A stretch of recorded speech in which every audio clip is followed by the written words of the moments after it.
మరణాత praise the lord. కంచము కొంచెము మంచము. ప్రియమైన దేవుని బిడ్డలారా, ముగ్గురు గొప్పవైనటువంటి వ్యక్తులు కొన్ని విషయాల్లో పడిపోయినటువంటి వారిగా బైబిల్ గ్రంథంలో మనం చూస్తూ ఉన్నాము. మొదటగా చూస్తే కంచము.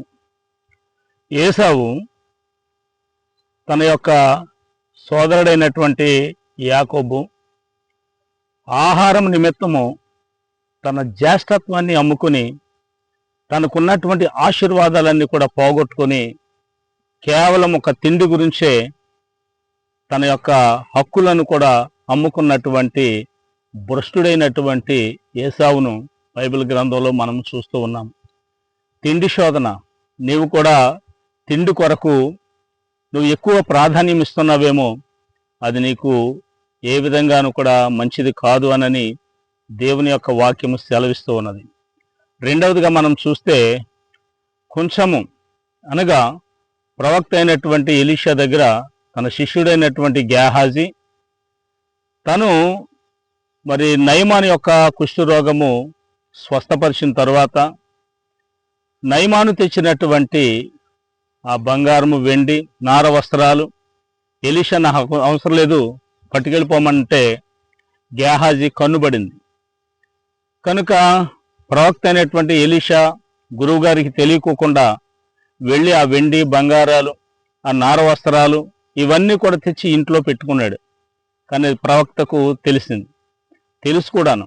కనుక గేహాజీ మరి ఆ యొక్క నయమాను పోగొట్టుకున్నటువంటి కుష్ఠ రోగమును ఈ యొక్క గేహాజీకి వచ్చేలాగా శపించినట్లుగా మనం చూస్తూ ఉన్నాం.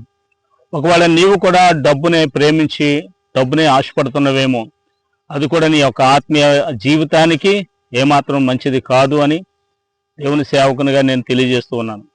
మూడవదిగా చూస్తే మంచము.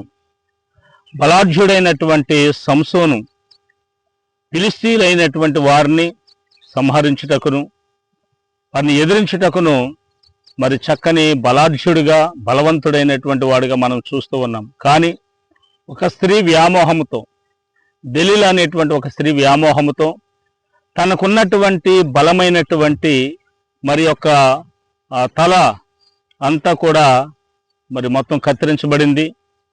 వెంటనే తనకున్నటువంటి బలమంతా కూడా పోయింది.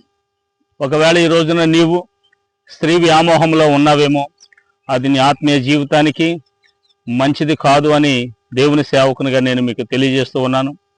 ఈ ముగ్గురు కూడా చాలా గొప్ప వ్యక్తులే కావచ్చేమో, కానీ ఒక్కొక్కరు ఒక్కొక్క కారణాన్ని బట్టి, ఏసావు తిండి శోధనను బట్టి, తిండిని బట్టి, గేహాజీ డబ్బు ఆ సొమ్ము విషయంలో కక్కుర్తిబడి, అదేవిధంగా సంసోను ఒక స్త్రీ వ్యామోహంతో పడి వాళ్ళకున్నటువంటి ఆధిక్యతలన్నీ కూడా పోగొట్టుకున్నారు.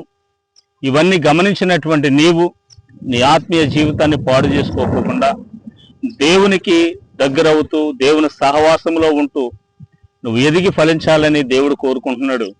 అట్టి దీవెన ఫలింపు దేవుడు నీకు అనుగ్రహించును గాక. ఆమేన్.